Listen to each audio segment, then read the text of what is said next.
Berbagai topik menarik dikupas dalam dialog hari ini.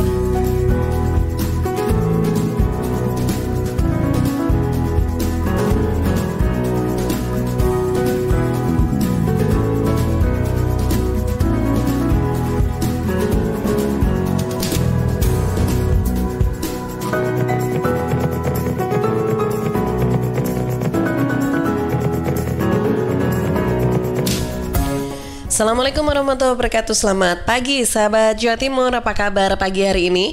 Mudah-mudahan selalu sehat dan tetap semangat ya. Dan pagi hari ini spesial sekali. Saya nanti juga akan berbincang juga dengan narasumber kita yang sudah tersambung via Zoom di program Safety on the Road. Ada yang sudah pernah mengikuti program ini sebelumnya? Ya, kalau baru hari ini perkenalan berarti ya dengan program Safety on the Road. Tapi mudah-mudahan saya harapkan semua sahabat Suara Sidoarjo, sahabat-sahabat saya yang ada di RGR Tulungagung FM 90,1, juga sahabat-sahabat saya yang saat ini mungkin juga sedang menyimak di Praja Angkasa Trenggalek FM 88,9, juga yang sudah bergabung juga di Ersal Nganjuk FM 105,1, juga Mahardika Bondowoso FM 91,9. Semuanya mudah-mudahan sudah pernah mengikuti program Safety on the Road. Jadi kita nanti ngobrolnya enak nih karena tema-tema yang kami hadirkan ini adalah saling berkelanjutan dan berkesinambungan. Jadi ada kaitannya dengan tema-tema yang sebelumnya sudah pernah dibahas gitu ya. Nah, tapi kalau ada di antara semua sahabat-sahabat yang sudah bergabung punya pengalaman atau menemukan hal-hal yang sekiranya itu pada saat Anda lagi ada di jalan itu menjadi sebuah tanda tanya besar. Itu kenapa sih bisa begini? Ini kenapa bisa begitu gitu ya? Kayak judul lagu gitu loh ya. Iya, silakan Anda boleh sharing. Anda boleh sampaikan ke radio masing-masing di tempat Anda tinggal, baik yang ada di Sidoarjo, Trenggalek, Nganjuk, Bondowoso maupun yang ada di Tulungagung.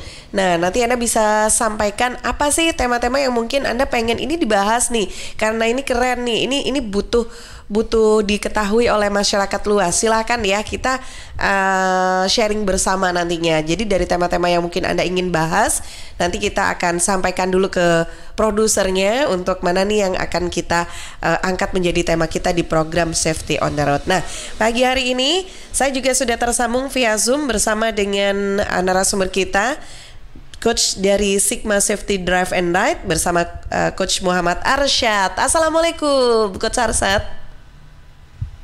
Waalaikumsalam warahmatullahi wabarakatuh, Mbak Tika. Apa sehat, Mbak Tika? Oh, sehat. Saya baru mau nanya kabar nih keduluan. Alhamdulillah sehat, tetap semangat ya, agak serak-serak dikit ini. Ini butuh wedang jahe sepertinya ini ya. Habis kehujanan semalam? Nggak semalam sih sebetulnya, sudah sejak hari Rabu lalu. Tapi dampaknya sampai sekarang ini. Gitu. Dampaknya panjang. Nah, ini dia. Ini karena mungkin kurang bisa mempersiapkan diri saat akan mobile gitu ya. Ini yang seperti yang diajarkan oleh Coach Arsyad, kalau mau berkendara banyak hal yang harus disiapkan gitu ya, Coach ya. Kayaknya saya kelewat ini kemarin. Iya, Coach Arsyad, apa kabar juga di sana? Alhamdulillah sehat, Mbak Rika. Ini di tempat saya ini di desa masih mendungnya masih rata ini. Berkabut ya? Semalam sempat kehujanan. Oh. Okay. Kalau berkabut sih nggak terlalu, masih mendung tebal. Wah. Tadi malam kelihatannya memang hujan. Saya tadi malam sempat kehujanan. Nah, ini dia. Sudah lama nggak. Sudah lama nggak kehujanan. Gimana? Aduh, buruan bandrek wedang jahe itu buruan deh, Coach. Waduh, jangan sampai kayak saya nih, Coach Arsyad. Mudah-mudahan sehat selalu ya. Alhamdulillah kalau hujan kan. Ya, kalau saya sih biasanya begitu kehujanan udah sampai rumah langsung mandi udah. Alhamdulillah udah minum hangat, udah selesai gitu. Lewat ya. Artinya bahwa apapun yang terjadi kita sudah punya sudah punya apa istilahnya harus ngapainnya sudah tahu gitu loh. Jadi ya kita tetap jaga kesehatan tetap nomor satu gitu loh. Jangan sampai jangan sampai kita sakit kan gitu, Mbak Tika. Iya benar. Saya juga pengen cepat sembuh nih. Iya, Coach. Nah, ini ngomongin semalam Coach Arsyad kehujanan saat berkendara. Kira-kira mengganggu konsentrasi nggak sih saat berkendara? Terus tiba-tiba kondisi cuacanya hujan seperti itu. Kalau saya kemana-mana saya bawa jas hujan, Mbak. Tadi malam kebetulan saya suka lebih senang naik motor, jadi saya naik motor. Jadi saya menggunakan jas hujan, ya kan, menggunakan jas hujan yang tupis itu, yang jaket itu. Saya menggunakan jas hujan, kebetulan kaca helm juga yang bening. Jadi sebetulnya kalau saya di hujan semalam sih nggak terlalu nggak terlalu masalah. Ya memang kita harus mengurangi kecepatan karena memang jalannya jadi basah kan. Jalannya jadi basah, kita agak pelan. Apalagi kalau motor-motor matic itu kan rodanya kan kecil kan. Roda kecil itu kalau ada jalan gelombang, jalan lubang kecil gitu aja kan badannya gampang goyang gitu. Nah, sehingga tetap ya itu tadi, selain kita mengurangi kecepatan, konsentrasinya tetap dijaga. Karena biasanya kalau hujan gitu orang-orang sahabat-sahabat kita yang tidak menggunakan jas hujan itu biasanya kan mereka cepet-cepetan kan, ngebut kan. Nah, ini yang bahaya. Karena dengan ngebut itu mesti waktu untuk amati, prediksi dan tindakan itu mesti akan berkurang. Nah, kan gitu kan. Seperti kita ngomong hari ini bahwa kalau kemarin kita sudah ngomong tentang orang-orang yang tidak beretika. Nah, sekarang kita akan ngomong tentang konsentrasi. Sama kayak hujan, berarti yang nomor satu adalah konsentrasinya harus dijaga gitu loh. Kalau kita, contohnya kalau dari Jember Bondowoso itu, kan kiri kanan kayak pohonnya kan tinggi tuh, gelap itu Mbak kalau malam. Nggak tahu kalau sekarang mungkin sudah banyak lampunya. Tetapi, begitu kita hujan di daerah tersebut, maka kita harus konsentrasi. Konsentrasinya apa? Selain konsentrasi, mungkin jalan mungkin udah bagus ya. Saya kurang tahu juga update-nya. Tapi kalau yang jelas adalah begitu kita di bawah pohon, nah kita juga harus konsentrasi nih. Apalagi kalau anginnya kenceng gitu ya, kita tetap, wah kalau jangan-jangan ada durian runtuh di situ kan gitu. Hati-hati gitu. Iya kan, kita ingin seperti itu, Mbak. Oke, baik. Jadi fokus dan konsentrasi ini jadi modal utama untuk keselamatan diri, karena di jalan ini bukan untuk mainan. Sahabat, pagi ini kita mau bahas tentang jaga konsentrasi agar selamat di jalan.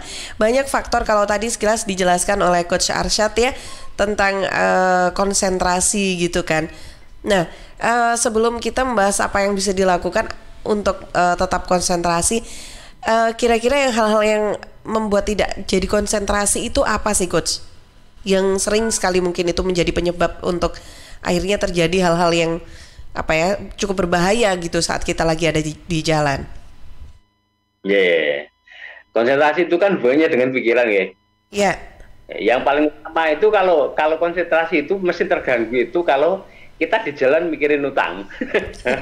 Nah, itu mesti konsentrasi terganggu. Artinya bahwa konsentrasi terganggu itu sebetulnya lebih banyak di pikiran. Artinya kalau pada saat kita di jalan itu mikir yang lain, kalau pada saat Mbak Tika di jalan mikir masakannya gosong apa tidak, itu mengganggu konsentrasi. Ya kan? Iya benar. Apakah masakannya gosong apa tidak? Kalau seandainya memang lupa matiin kompor, gosong apa tidak? Itu tetap gosong kan? Iya. Kan gitu kan? Nah, artinya bahwa hal-hal yang mengganggu konsentrasi itu yang harus dibenerin dulu. Apa hal-hal yang mengganggu pikiran kita sehingga kita nggak fokus saat di jalan, itu yang harus dibenerin dulu. Kalau memang kita punya tugas, ya udah nggak usah dipikir di jalan, kita segera sampai. Nah, begitu kita sudah sampai di tempat, baru dipikirin tugas, kan gitu kan? Kita punya bon-bonan, nah kita punya hutang, ya nanti bayarnya nanti, kan gitu kan? Bayarnya nanti kalau kita sudah sampai, ya kan? Kita punya apa istilahnya? Mbak Tika pengen belanja sesuatu, jangan dibikin di jalan. Nanti mikirnya pada saat sudah mau milihnya, nanti saat sudah ada di supermarket, kan gitu kan. Artinya jangan dipikir saat di jalan. Artinya saat di jalan itu ya kita fokus, tugas kita di situ apa, ya kan? Tugas kita itu di situ aja, berkendara kan gitu kan. Nah, karena tugasnya berkendara itu, maka kita harus fokus. Berkendara itu one man show, artinya apa? berkendara itu ya udah kita mikirnya berkendara aja. Kita mikir yang lain pun tidak ada gunanya, gitu loh. Artinya kita tetap fokus berkendara, melihat kondisi sekitar, ya kan? Kalau kita di defensive safety driving, ada proses amati, prediksi, dan tindakan. Konsentrasi itu bukan berarti kita cuma lihat terus, enggak, tetap santai. Tetapi yang jelas adalah yang pertama adalah pikiran kita. Pikiran kita difokuskan terhadap, oh saya saat ini lagi tugas saya berkendara. Nah, kalau tugas kita berkendara, maka tugas kita adalah yaitu tadi mengamati sekitar kita, memprediksi semua kemungkinan terjadi, ya kan, agar tindakan kita itu benar, agar kita bisa selamat. Nah, mungkin gitu Mbak Tika. Oke, baik. Ini tadi beberapa contoh mungkin hal-hal yang tidak ada di sekitar kita yang jadi pikiran gitu ya, Coach ya. Betul. Tapi kadang kalau berkendara itu, ini dari pengalaman pribadi sih Kak Coach. Kadang saat kita berkendara itu ada hal-hal di sekitar kita yang terlihat oleh mata. Itu juga bisa mengganggu konsentrasi nih Coach. Contohnya nih, saat kita lewat jalan terus ada sebuah toko yang lagi majang baju yang bagus banget, atau ada sebuah tempat makan yang tempatnya itu bagus terus rame gitu, akhirnya jadi kan ngelihat gitu, noleh gitu kan. Itu kan kadang itu kan juga bisa bikin ini setirnya ini arahnya kemana juga nggak nyadar akhirnya kalau berbelok sedikit gitu. Iya, gimana Coach? Betul, apalagi kalau di tokonya itu bagus terus ada tulisannya diskon 50%. Nah. Bener. Nah, bisa jadi juga karena ada beberapa rambu-rambu lalu lintas yang bikin membuat kita tuh harus melihat gitu. Contohnya kalau kita keluar kota nih, kan kita harus lihat dulu ini arahnya kemana ya. Jadi harus lihat beberapa palang-palang begitu yang ada di sekitarnya untuk mengetahui jalannya. Ini gimana ya Coach? Jadi kalau saat kita ngadepin diskonan tadi itu, nah ini yang ngadepin diskonan tadi itu yang repot. Kalau kita seandainya melihat diskonan itu tadi, ya kan, itu sebetulnya wajar sih sebetulnya, kita noleh itu wajar. Tetapi yang tidak boleh adalah menolehnya terlalu lama. Nah, gitu kan. Contoh paling gampang ini, contoh paling gampang. Di depan kita ada mungkin ada kejadian, mungkin aja ya, ada kecelakaan gitu. Apa yang terjadi orang-orang itu? Noleh kan enggak? Iya. Ya kan, kepo mesti orang lah. Ya, betul kan? Benar. Pada saat itu noleh terus. Saya pernah melihat itu, memang ya ada kecelakaan kecil lah, nggak terlalu ini. Itu ada orang di depan saya itu noleh terus. Nah, saya melihat motornya itu geser ke kanan. Dari depan itu ada angkot gitu loh. Iya kan? Ada angkot di depan itu.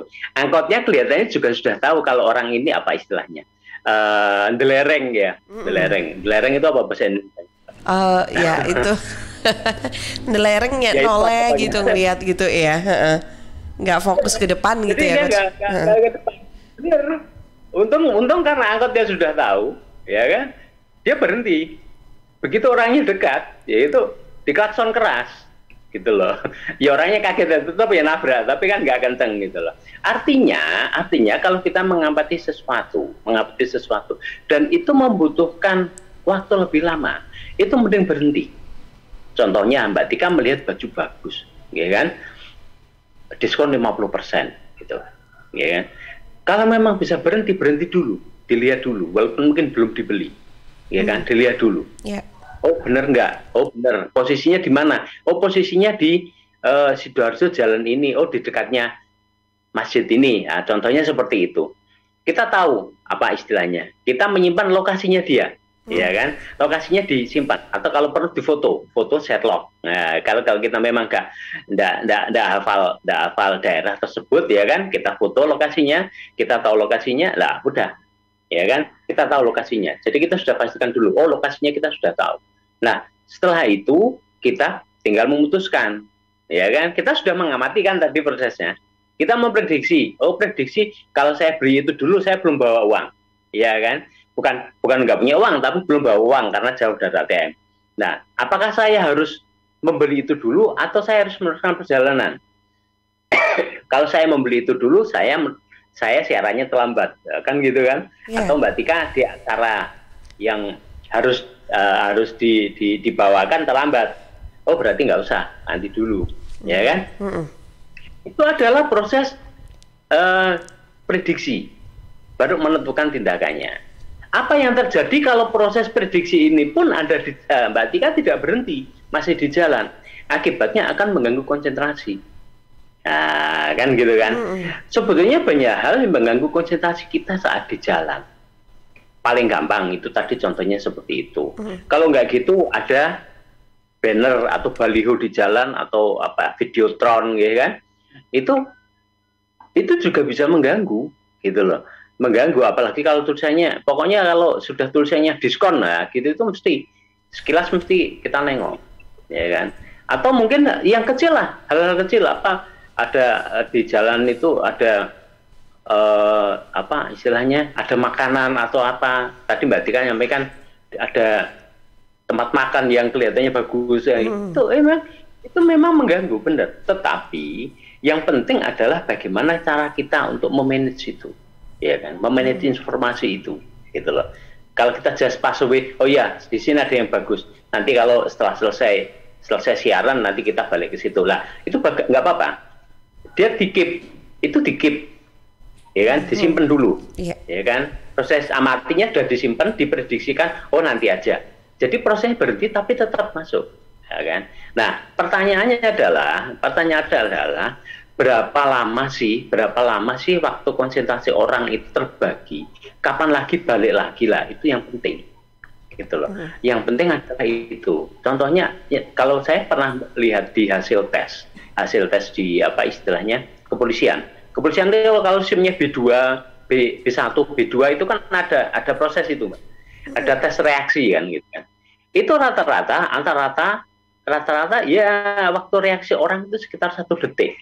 1 detik itu artinya ada yang lebih cepat, ya kan? Tapi jarang yang sampai 2 detik, jarang. Waktu reaksi ini kalau saat kita masih muda itu lebih cepat waktu reaksinya. Tapi seiring bertambahnya umur, maka waktu reaksi ini akan semakin lama. Nah, waktu reaksi itu sekitar 1 detik, atau asumsinya sekitar 1 detik. Pertanyaannya adalah kalau kita 1 detik, ya kan, kita 1 detik itu nyelonongnya berapa jauh? Nah, 1 detik itu kalau kecepatan 40 km per jam itu nyelonongnya sekitar 11 meter. Nah, sekarang kita bisa memprediksikan, oh saya nonton sekilas, oh ya udah sekilas saja, nggak sampai 1 detik. Atau kalau nggak gitu, di depan saya kondisinya kosong, oh saya boleh noleh. Tetapi kalau kondisinya di depan saya itu semuanya pada kecepatan tinggi, apa kita akan noleh? Kelihatannya enggak deh, gitu. Nah, itu yang penting. Tadi ada apa ya? Ya udah nggak apa-apa. Nanti kalau pulang tak lihat lagi, gitu loh. Artinya bahwa kita bisa, oh nanti tak lihat lagi. Itu yang penting. Itu salah satu contohnya itu. Konsentrasi saat di jalan banyak yang bisa mengganggu itu. Makanya kenapa kita harus bisa memilah mana yang harus kita amati dengan benar, kita prediksi, mana yang harus kita pikirkan saat itu, mana yang tidak. Ingat saat jalan itu, jalan tidak pernah sama, ya kan? Tidak akan pernah sama. Jalan itu pada kondisi 1 titik per detik pun itu tidak akan pernah sama, ya kan? Posisinya itu selalu tidak akan pernah sama. Karena itu perubahan-perubahan ini yang harus kita amati, gitu loh. Harus kita amati benar-benar. Jadi kita harus sudah bisa mempersiapkan itu, ya kan? Makanya nggak salahnya kalau kita mau berkendara saat di jalan itu, kita sudah mikir semuanya. Oh, saya apa yang akan dibawa, kan gitu kan? Kita akan menuju kemana? Kita mau lewat mana? Itu sudah sebelumnya itu sudah masuk dulu dalam pikiran kita. Itu namanya adalah road plan. Nah, dengan ada road plan itu akan konsentrasi. Ada lagi konsentrasi yang penting adalah kondisi kendaraan. Nah, kan gitulah. Makanya kenapa kalau kita ngomong saat berangkat atau apa itu, ya paling nggak just pass away, sekitar kita lihat aja motor, kita lihat banyak, kan gitu kan, kita lihat oh banyak, oke, nggak ada masalah, depan belakang nggak ada masalah, remnya nggak ada masalah, ya kan, bensinnya juga ada, oh dompetnya juga sudah dibawa, oh di dalam dompet sudah ada uangnya. Nah, itu akan hal-hal yang istilahnya membantu kita untuk konsentrasi saat di jalan. Nah, gitu Mbak Tika. Oke, baik.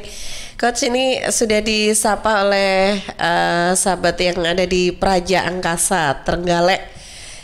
Cara negur orang yang di depan kita itu lagi belereng itu gimana ya? Kalau mau diklakson nanti kaget, tiba-tiba tiba-tiba oleng nanti dianya. Terus juga ada disapa oleh Mbak Dwi Fitriana nih. Menggunakan ponsel saat berkendara dilarang.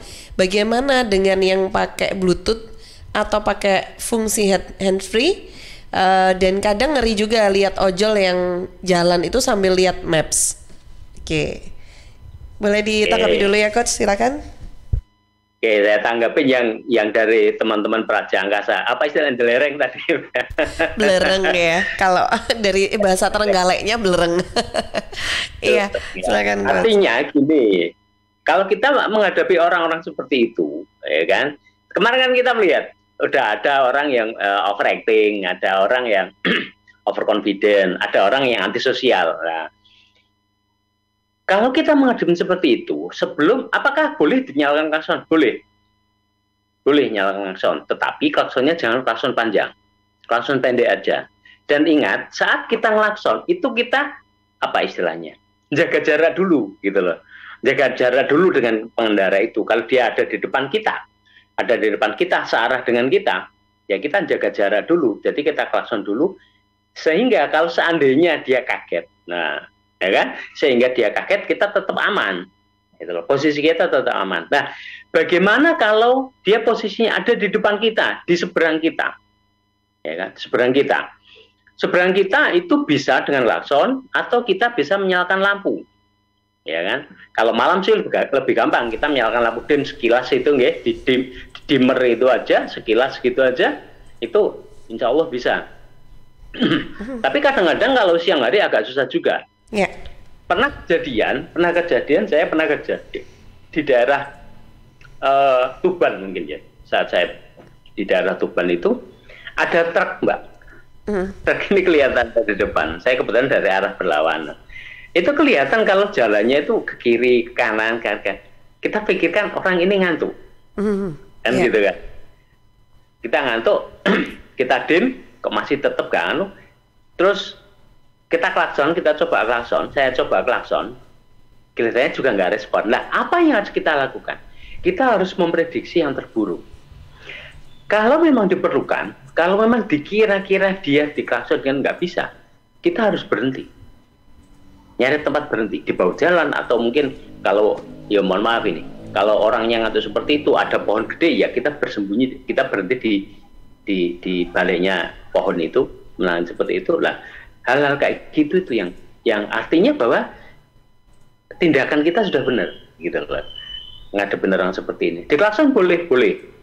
Tapi itu tadi klaksonnya klakson pendek dan kita mikro, kita menjaga jarak agar tetap aman. Nah, mungkin seperti itu Mbak kalau ngadepin orang yang belereng tadi itu. Belereng ya. Oke. Terus ada Mbak Dwi Fitriana nih, menggunakan ponsel saat berkendara kan dilarang. Terus kalau yang pakai Bluetooth atau handsfree, terus kadang itu kalau ngelihat ojol, saya juga nih, kadang kalau ngelihat ojol terus pakai lihat-lihat handphone gitu ya, ngelihat maps gitu, itu kadang kayaknya nggak konsen gitu berkendaranya itu, Coach. Ya memang nggak konsen Mbak, bukan kayaknya ya memang nggak konsen. Tapi dia pasti bilangnya enggak kok, kalau misalkan kita negur nih tadi kita negur tuh kan, terus bilangnya saya ini udah konsentrasi, tenang aja kita nih ahli nih, gitu katanya Coach. Gimana terus membagi konsentrasi gitu? Konsentrasi nggak bisa dibagi kan, kalau kita lihat itu. Lah kita ngomong dulu, ponsel itu sebetulnya apakah boleh dipakai? Boleh.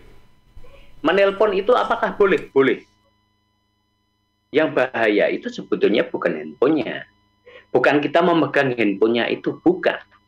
Tetapi yang paling bahaya itu kalau kita sedang telepon dengan seseorang, isi pembicaraannya itu yang bahaya, Mbak. Ya kan? Isi pembicaraannya itu yang bahaya. Nah, isi pembicaraan yang mungkin ini seperti dengan yang disaringkan oleh ini ada yang gabung juga nih coach, soalnya coach dari Bondowoso atas nama Rus dari Bondowoso. Katanya begini, kalau perasaan lagi kalut karena putus cinta atau karena masalah kehidupan, masih aman gak ya untuk berkendara? Nah ini kalau diputusin pas kita lagi di jalan sambil dengerin pakai Bluetooth atau handsfree gitu ya coach ya? Ya. Ini lebih bagus nih kayaknya nih. Nah ini yang menyebabkan konsentrasi bubar ya seperti ini kan gitu kan. Ya paling gampang aja. Saya sama Mbak Tika gitu. Saya lagi di jalan, ya kan. Terus Mbak Tika ngomong, Pak Arsad, kita 1 menit lagi siaran. Padahal saya masih ada di bundaran Waru gitu. Itu kan mesti akan merusak konsentrasi kan.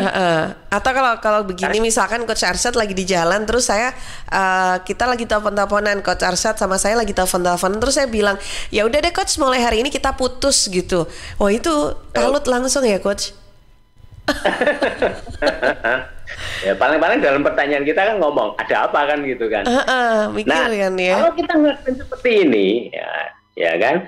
Jadi ngadepin seperti ini yang paling utama adalah kalau memang isi pembicaraan itu mengganggu konsentrasi kita, itu kalau memang harus berhenti dulu.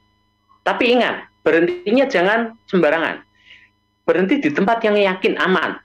Gitu loh. Karena itu tadi crime street itu ya bahaya juga, kejahatan di jalan itu. Jadi kalau memang harus berhentilah di tempat yang benar-benar aman, ya kan? Cari tempat yang benar-benar aman, pending dulu. Itu jawaban kita, pending dulu, kita nyari tempat yang aman. Itu nomor 1. Kalau kita ngadepin seperti itu, sama sebetulnya kalau kita nyari alamat menggunakan Google Map. Itu yang benar adalah sebelum berangkat kita cek dulu kita mau kemana. Oh, ke arah sini. Udah, kita jalan aja. Nanti begitu kita kan itu ada sih akan mendekati jarak sekian kilometer akan pertigaan atau itu pada saat kita melihat lagi ke situ itu berhenti dulu Mbak. Biasakan berhenti, ya kan? Itu yang bahaya. Kenapa waktu itu kan dari pemerintah menyatakan bahwa kalau menggunakan GPS itu atau menggunakan handphone, menggunakan GPS itu dilarang. Karena itu tadi. Soalnya kalau kita melihat GPS itu terus, ya kan? Menggunakan GPS itu terus, itu bahayanya adalah mengganggu konsentrasi kita. Nah, yang benar adalah kita melihat posisinya di sini, oke. Di sini berhenti. Kalau memang bingung, ya kita menggunakan GPS yang lain. Gunakan penduduk sekitar. Nah, kita GPS juga kan. Nah, kita tanya penduduk sekitar, itu lebih gampang daripada kita melihat terus di map, itu bahaya, ya kan? Itu mungkin seperti itu untuk Mbak Dwi Fitriani. Jadi isi pembicaraannya mungkin sama dengan ini nggak tahu ini Mbak Rus ya, Mbak Rus dari Bondowoso juga sama. Makanya kalau kita kondisi apa yang kita bicarakan itu kelihatannya memang cukup serius, mending berhenti, itu lebih bagus, gitu loh. Mungkin gitu Mbak Tika. Oke, baik.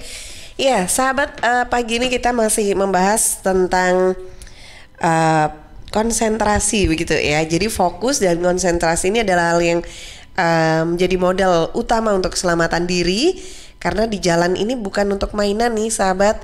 Nah, jaga konsentrasi agar selamat di jalan. Yang sedang kita bahas, silakan untuk yang ingin bergabung, Anda bisa sampaikan pertanyaannya, sharingnya juga bisa lewat kolom chat ya di YouTube Live Suara Sidoarjo, atau yang lagi nonton juga di Facebook LPPL Suara Sidoarjo bisa komentar juga ya di kolom chat, dan juga bisa WhatsApp di redaksi Suara Sidoarjo 0821 3264109. Atau yang mau telepon ngobrol langsung bareng bersama saya dan Coach Arsyad pagi hari ini bisa hubungi di 031 896 1514. Saya jeda dulu sebentar untuk beberapa informasi, nanti kita lanjut kembali.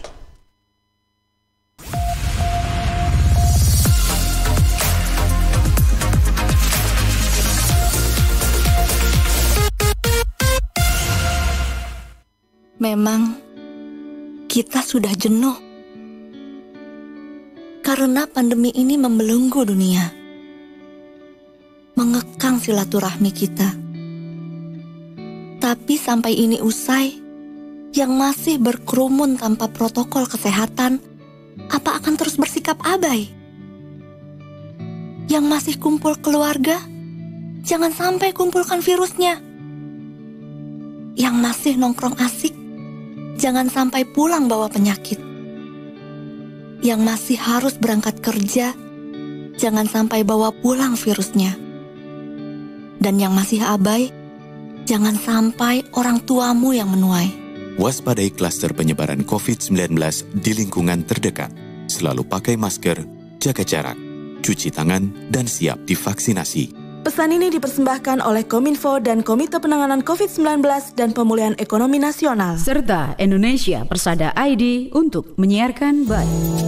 Solusi terbaik untuk rumah kos di Sidoarjo, Graha Sakinah Syariah. Graha Sakinah Syariah. Hunian kos premium dengan harga terjangkau dan terbuka untuk semua kalangan. Harga mulai 1 jutaan per bulan. Lokasi di tengah kota berkonsep syariah, fasilitas lengkap, aman dan nyaman. Parkir luas, dapur bersama, jemuran, akses 24 jam dan dilengkapi dengan jasa laundry. Graha Sakinah Syariah. Graha Sakinah Syariah juga menyediakan kos harian mulai 150.000 per hari. Tetapi untuk pasangan belum menikah tidak diizinkan. 4 lokasi terbaik Graha Sakinah Syariah bisa jadi pilihan terbaik untuk hunian kos Anda. 3 unit di Kelurahan Magersari, Kecamatan Sidoarjo, dan 1 unit di Perumahan Pondok Jati, Desa Pagerwojo, Buduran, Sidoarjo. Khusus di Perumahan Pondok Jati dilengkapi dengan resto.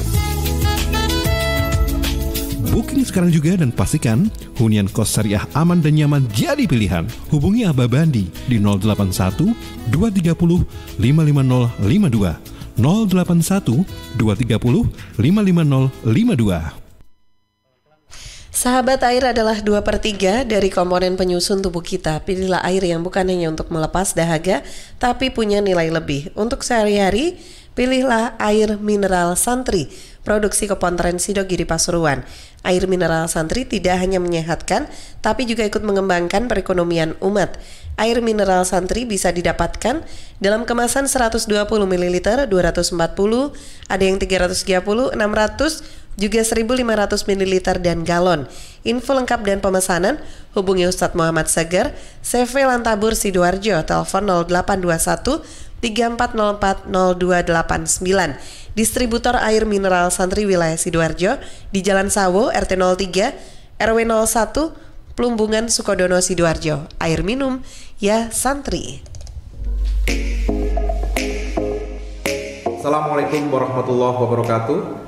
Saya Rahmat Wijatmiko, Kepala SMK Telkom Sidoarjo, mengucapkan selamat dan sukses atas pelantikan Ahmad Muglor Ali dan Subandi sebagai Bupati dan Wakil Bupati terpilih Kabupaten Sidoarjo periode 2020-2024. Semoga dapat menjalankan amanah dan menjadikan Kabupaten Sidoarjo lebih maju dalam segala bidang. Selamat bekerja untuk mewujudkan segala cita-cita sesuai dengan visi dan misi. Amin. Wassalamualaikum warahmatullahi wabarakatuh. Rokok opo iki lho, kok putihan? Ya rokok kok, ya murah, ya akeh. Rokok ilegal iki. Masa rokok ilegal iki? Yo iki. Lah awakmu kok roh nek iki rokok ilegal? Rokok ilegal iki gak nek pita cukene. Samen paling roe bandrol kuwi lho. Rokok iki kudu enek merek karo nama perusahaane sing terdaftar ndek Bea Cukai. Lokasi pembuatane ndek kene ya gak enek. Terus ndek kene rokok ilegal iki gak enek gambar karo peringatane teko pemerintah. Berarti rokok ilegal gak resmi no? Aduh ya mesti to Le Mul. Rokok ilegal iki merugikan negara. Mergo ora bayar cukai sing digembangun negara. Walah cucu, sepenting wong-wong gak roh. Loh, gak iso le iki. Makane to Le, tuku sing pasti-pasti ae. Aja ngawur.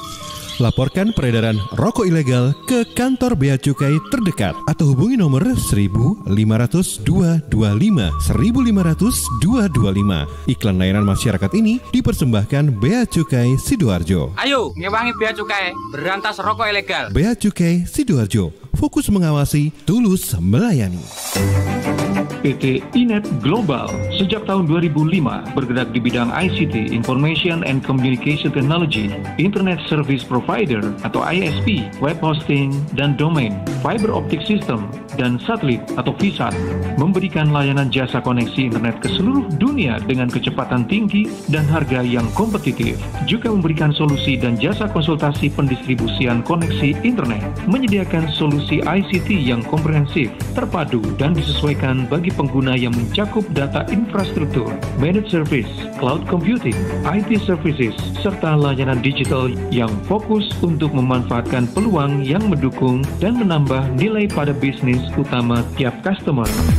Untuk layanan dan servis Inet, hubungi kantor pusat Jalan Kuningan Barat nomor 8 Jakarta. Telepon 021 299 66900. Kantor Surabaya, Intiland Tower lantai 11, Jalan Panglima Sudirman 101-103 Surabaya.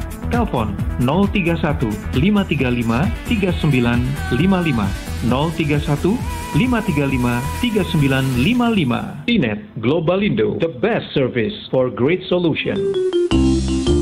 Tisu, masker, hand sanitizer, apalagi ya? Situ mau kerja atau mau camping sih? Kayak mau naik gunung aja. Hello, selama ini kemana aja? Ini yang perlu disiapin buat adaptasi kebiasaan baru alias new normal. Sekarang ini kita kudu dan harus terbiasa dengan kebiasaan hidup sehat, bersih, sesuai protokol kesehatan.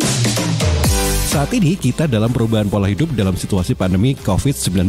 Jadi kita perlu melaksanakan adaptasi kebiasaan baru atau protokol kesehatan dalam kegiatan sehari-hari. Jangan lupa pakai masker, tetap jaga jarak, sering cuci tangan pakai sabun dengan air mengalir. Sediakan hand sanitizer kemana-mana. Kalau flu, di rumah saja. Nggak perlu bersalaman, say hello saja. Kalau nyampe di rumah, langsung mandi. Gunakan uang elektronik kalau naik kendaraan umum, jaga jarak. Balita atau lansia di rumah saja. Ayo menuju new normal dengan melaksanakan protokol kesehatan dan menerapkan adaptasi kebiasaan baru. Hei, udah jam berapa nih? Kebiasaan telat juga masuk new normal ya? Ada yang kurang satu, uang sakunya belum. Iklan layanan masyarakat ini persembahan Dinas Kesehatan Kabupaten Sidoarjo. Assalamualaikum warahmatullahi wabarakatuh. Saya Edi Wuryanto, Ketua PGRI Sidoarjo, mengucapkan selamat dan sukses atas pelantikan Bapak Ahmad Mudhor Ali dan Bapak Subandi sebagai Bupati dan Wakil Bupati terpilih Kabupaten Sidoarjo periode 2020-2024. Semoga dapat menjalankan amanah melanjutkan pembangunan di Kabupaten Sidoarjo, dapat mewujudkan masyarakat yang lebih maju dan sejahtera, serta dapat meningkatkan kualitas dan kuantitas pendidikan di Kabupaten Sidoarjo. Wassalamualaikum warahmatullahi wabarakatuh. Sahabat, salah satu program pemulihan ekonomi nasional akibat dampak pandemi COVID-19 adalah program perlindungan sosial atau Perlinsos oleh Kementerian Sosial.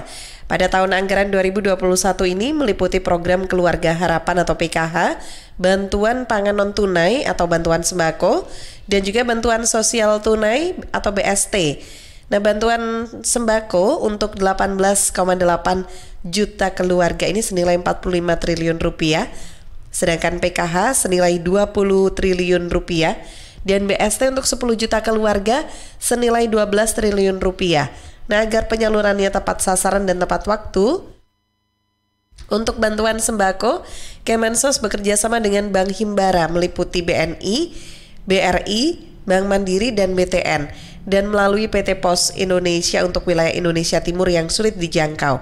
Sedangkan penyaluran BST semuanya melalui PT Pos Indonesia langsung ke keluarga penerima manfaat atau KPM. Nah, informasi ini disampaikan oleh Kominfo, Komite Penanganan COVID-19 dan Pemulihan Ekonomi Nasional KPCPEN, dan Indonesia Persada.id untuk menyiarkan baik.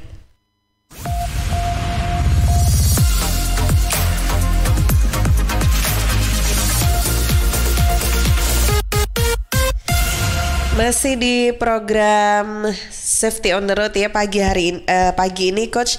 Sebelum kita lanjutkan, kita menyapa dulu, ini ada Bu Yulia yang ada di Gedangan. Aduh, Mbak Yulia. Ya, ini sudah bergabung juga. Assalamualaikum, Coach Arsyad. Ibu Yulia dari Iya. Ibu Yulia dari Gedangan Sidoarjo. Ini ingin sharing juga. Bagaimana ya Coach kalau kita ini sudah konsentrasi dan hati-hati juga mematuhi rambu-rambu lalu lintas. Oke, tapi ada pengendara lain yang ceroboh dan hampir mencelakakan pengendara lainnya. Jadi pengalaman waktu di jalan raya itu posisinya di perempatan lampu merah, ada pengendara yang nekat melaju waktu lampu sedang merah, sedangkan dari arah lain lampu itu sudah hijau. Berarti kita harus jalan itu hampir terjadi benturan karena pengendara tersebut tidak mengerem dengan jarak beberapa sentimeter bukan meter lagi. Waduh, ini ya. Nah, kalau sudah lampu merah nekat melaju itu benar-benar membahayakan orang lain. Terima kasih. Nah, ini sharing pengalamannya dari Bu Yulia gitu, Coach. Iya, memang ya itu tadi. Kalau kita nemuin orang-orang yang kita bahas yang minggu kemarin itu kayak gini kan gitu kan. Ya. Mereka juga seperti itu bahayanya seperti itu. Makanya kalau kita di traffic light pun kita posisi ada di paling depan. Ya kan, di posisi paling depan di traffic light. Begitu hijau itu kita tetap harus noleh kiri kanan dulu, Mbak. Sebelum jalan. Siapa tahu ada yang nyerobot kayak gitu itu. Itu sering. Makanya sebetulnya kalau traffic light itu paling aman itu posisinya setelah 2 atau 3. Artinya bukan yang paling depan. Kalau paling depan itu kadang-kadang masih ada orang-orang yang ya nggak tahu, mungkin dia obsesi pembalap atau gimana. Dia kadang-kadang masih nerobos lampu merah. Ada beberapa orang yang seperti itu. Nah, apa yang harus kita lakukan pada saat start di depan itu oke lah. Kita noleh dulu kiri kanan sebentar, jangan lama-lama, ya kan? Jalan, tetap konsentrasi. Artinya bahwa kalau paling depan itu tetap konsentrasi, ya kan? Kenapa? Karena orang-orang yang ngawur seperti ini yang bahaya saat jalan itu. Orang-orang yang apa istilahnya? Kalau gini bisa dikatakan bahwa dia overacting juga ya kan, antisosial juga ya kan, overconfident juga ya. Artinya bahwa dia nggak mikirkan keselamatan orang lain, gitu loh. Jadi hati-hati sekali. Betul Mbak Ibu Lia nyampaikan. Caranya adalah itu tadi. Kalau kita di traffic light atau di perempatan atau apa, itu hati-hati. Tetap kita jaga konsentrasinya di sini. Jadi jaga konsentrasinya adalah benar-benar kita melihat kiri kanan. Jangan sampai kalau kita ada orang yang robos seperti itu kita masih bisa sempat untuk menghindar gitu loh. Ya. Mungkin itu Mbak. Oke, ini kita juga disapa dari Tulungagung, Coach. Ada dari RGR Tulungagung. Ini yang sudah bergabung Budi Sulastomo dari Kalangbret Tulungagung, Coach. Nah, ini paling sebel dan mangkel kalau di depan kita ini ada sopir, ketemu sopir saling nyapa, berhenti. Kendaraan posisi di jalan, mau negur pasti kena semprot gitu. Terus juga ada yang gabung lagi nih dari masih dari Bondowoso. Kali ini ada yang bergabung lagi, katanya begini, kalau konsentrasi terganggu oleh binatang yang tiba-tiba nyebrang, apa yang harus dilakukan? Karena kemarin itu ada kucing yang tiba-tiba nyebrang, dan untungnya ini tapi bukan yang nyebrang itu adalah kucing garong gitu Coach katanya. Kalau yang nyebrang kucing garong ya ganteng ya nggak apa-apa, dibawa pulang aja gitu ya. Ya ini gimana Coach? Boleh ditanggapin dulu di 2 pertanyaan yang sudah masuk. Ya kalau memang Pak Budi ini mungkin sering ketemu di jalur antar kecamatan itu memang kadang-kadang kita nemuin kayak gini gitu. Ya nggak apa-apa kalau memang kita klakson pendek aja sekedar mengingatkan, tapi kita ya nggak usah klakson panjang. Kalau klakson panjang mesti orangnya marah. Ya udah kalau memang kondisi jalannya macet ya memang menjengkelkan, orang kayak gitu menjengkelkan, tapi nggak ada salahnya ya apa istilahnya. Bahasanya sing waras ngalah kan gitu kan, kita ngalah sebentar lah. Karena kalau nanti kita ngalahnya terlalu keras juga nanti jadi masalah kan, justru konsentrasi kita terganggu jadi masalah lagi. Jadi kita tetap klakson pendek, sekedar memberitahu bahwa dia mengganggu jalan orang lain gitu loh. Itu biasanya mereka nggak lama lah, nggak sampai 1 menit gitu, nggak sampai biasanya. Biasanya mereka just pass away aja menyampaikan apa gitu. ya kan? Itu oke, nggak apa-apa. Jadi kayak gitu klakson aja, ya kan? Itu cukup. Sebetulnya sama kalau di jalan-jalan gini, kalau di perumahan atau di itu kadang-kadang ada orang beli makanan atau beli sayuran, itu kadang-kadang juga nutupin jalan juga. Ya artinya kalau kayak gitu ya udah kita klakson pendek aja. Artinya bahwa klakson pendek itu gunanya adalah untuk memberitahu keberadaan kita, ya kan? Kita menyampaikan bahwa yang kamu lakukan itu mengganggu. Nah, itu aja. Ditunggu sebentar. Setelah dia jalan, udah kita jalan lagi. Karena kalau nanti kita klakson panjang justru jadi masalah kan, Mbak. Ya, kita akan saling emosi tambah tidak menyelesaikan masalah. Mungkin seperti itu, Pak Budi Sulastomo. Nah, kalau yang binatang ini nih yang agak repot ini. Jadi yang nggak konsentrasi kayaknya binatangnya gitu ya, kucingnya nggak konsentrasi. Gimana, Coach? Nah, artinya gini, kalau kita lihat di kalau memang binatang itu binatang liar, itu biasanya kayak di daerah mana kita mau masuk ke Banyuwangi itu kan kita lewat hutan apa itu lupa saya namanya, ya. Itu atau kalau di Jember itu ada hutan di situ kan, itu biasanya ada logonya, ada logonya banyak binatang menyeberang. Nah, itu kita memang harus hati-hati. Kalau memang itu kondisi seperti itu, kita ngurangi kecepatan. Nah, masalahnya adalah kucing, ya. Kucing, ayam. Saya pernah nabrak ayam sekali dulu pada saat saya masih sekolah dulu, pernah nabrak ayam sekali. Beberapa waktu yang lalu saya sempat lihat di media sosial tuh ada yang viral juga tuh, ada pengendara sepeda motor, saya kurang tahu ya, di antara Lumajang atau Jember atau Tulungagung itu ada pengendara sepeda motor yang nggak sengaja nabrak monyet. Jadi monyetnya tuh sampai lari ke jembatan gitu. Nah, nabrak mati monyetnya. Akhirnya kerumunan monyet ini marah karena ada yang kelihat ada saudaranya itu mungkin dia yang sampai tertabrak sepeda motor meninggal kayak gitu. Ya, mungkin di Tulungagung itu, Mbak. Kalau di Mujang itu kalau kita mau dari Kediri mau ke Tulungagung itu ada memang. Kayak jembatan ada. Gitu ya, Coach ya. Ada makam di situ, terus ada pohonnya gede lah, di situ banyak monyet memang. Itu mungkin. Nah, kalau ngadepin kayak gini, makanya kita ngomong proses amati itu tadi. Kalau monyet mungkin masih kelihatan dia, gitu. Masih monyet atau apa itu masih kelihatan. Iya. Itu kita harus tahu perilakunya. Contohnya ayam itu kalau dia nyebrang dari kiri, walaupun dia sudah sampai hampir di tengah jalan, sudah hampir di ujung kanan, kalau dia kaget, dia akan balik ke kiri lagi. Dia tidak akan terus ke kanan, tapi dia itu kita harus pahami dulu. Jadi kalau beberapa binatang itu seperti itu. Jadi kalau dia katakanlah ini, dia sudah nyebrang, sudah hampir sampai, kita klakson, itu bahayanya adalah dia akan balik lagi. Bukan meneruskan perjalanannya tinggal sedikit, tapi balik lagi. Nah, itu hati-hati. Kita harus tahu itu hati-hati. Pertama itu. Kedua, kalau binatang itu, kalau kucing itu biasanya kalau sudah berantem, Mbak. Kucing itu kalau sudah berantem dia nggak peduli. Ya kan? Berantem di tengah jalan, musuhnya di tengah jalan, ya di tengah jalan dia.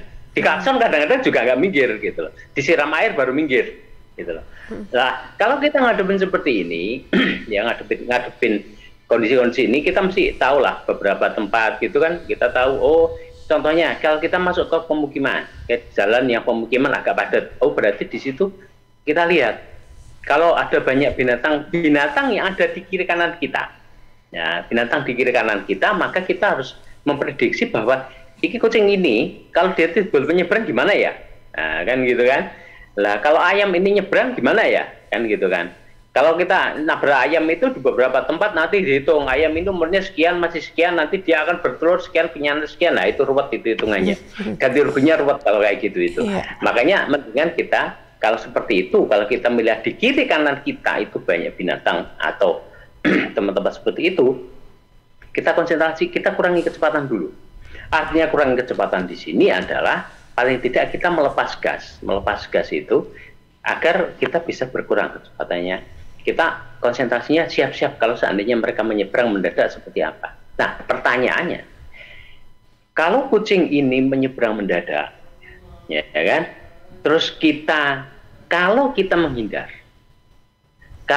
menghindar akan menyebabkan kecelakaan yang lebih parah, mana yang kita pilih? Nah, kan gitu kan? Yang kita pilih adalah kita menghindari korban dari kita dan penumpang kita. Artinya bahwa ya udah kucingnya ditabrak aja, gitu loh, ya kan? Karena kenapa? Kalau kita menghindar pada kecepatan seperti itu, apalagi sepeda motor, mendadak menghindar, itu bisa menyebabkan kecelakaan. Jadi ya udah, kita siap-siap pegang setir yang kencang, tabrak aja, nggak apa-apa, terus berhenti, kita petang. Contohnya seperti itu. Artinya bahwa jangan sampai wah ada kucing kita mendadak apa ya? Kalau memang nggak sempat ngerem kan biasanya kita banting setir kan itu. Itu yang bahayanya itu.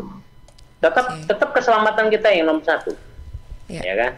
Tetap keselamatan kita yang nomor satu. Mungkin itu Mbak Tika. Oke, baik. Ya, mudah-mudahan apa yang sudah dijelaskan oleh Coach Arsyad ini sudah menjawab dari semua pertanyaan ataupun sharing-sharing yang sudah diberikan ya. Terima kasih untuk yang sudah bergabung di sesi terakhir ini, Coach. Silakan closing statement-nya juga, poin penting apa ini sekali lagi yang perlu ditekankan kembali untuk para pengendara biar aman dan selamat intinya di jalanan gitu, Coach. Silakan. Jadi konsentrasi ini harus mulai dari awal kita siapkan. Artinya saat kita akan berjalan itu kita membuat road plan itu sudah semuanya. Artinya mulai jalurnya seperti apa yang kita bawa, tujuannya kemana, lewat mana, itu sudah masuk plan di situ. Ya kan, kalau memang kita ke tempat yang baru sudah ada map ya sudah kita siapkan dulu, sudah kita pelajari dulu dari awal. Sehingga kita sudah punya gambaran saat berkendara. Nomor satu itu. Kedua, pekerjaan yang tidak bisa kita lakukan saat di jalan, itu jangan dipikirkan di jalan, ya kan? Pikirkannya nanti kalau sudah selesai. Berkendara di jalan adalah one man show. Artinya bukan one man show, one job only, bukan one man show, sorry. One job only. Artinya bahwa saat di jalan itu ya fokusnya di jalan, jangan fokus ke yang lain. Karena kalau kita fokus ke yang lain akan membahayakan orang lain. Berikutnya adalah, kalau kita ketemu orang-orang yang kita bahas minggu kemarin, orang-orang yang antisosial itu, jangan terprovokasi. Itu yang penting. Jangan terprovokasi. Contohnya tadi disampaikan, kalau ada orang berhenti di tengah jalan, bagaimana kan gitu kan? Pak Budi Sulasto menyampaikan, ya udah kita klakson pendek, udah. Kita tunggu sebentar, gitu loh. Kalau memang dia lama, ya kita turun aja, enggak apa-apa. Kita tegur dengan bahasa yang baik. Itu lebih baik daripada kita emosi nanti tambah jadi masalah. Insya Allah nanti semuanya masalah akan bisa terselesaikan. Nah, ini hal-hal kecil ini yang kadang-kadang harus kita siapkan saat di jalan. Pada saat kita membuat road plan, persiapkan rute kendaraannya, barang-barang yang akan dibawa, ya kan? Itu kita siapkan seperti itu. Kalau kita sudah berkendara, pure berkendara saja, nggak usah mikir yang lain. Toh kalau kita berkendara sudah di jalan, kita mikir hutang juga tidak akan tiba-tiba hutangnya terlunasi kan.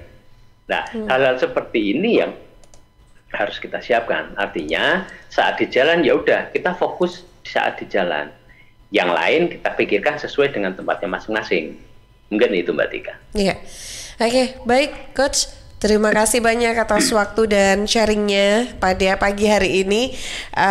Nanti insya Allah kita akan lanjut lagi di pekan depan ya, dengan tema yang berbeda tentunya. Terima kasih untuk Coach Arsyad. Salam sehat dan sukses selalu untuk Coach Arsyad. Assalamualaikum.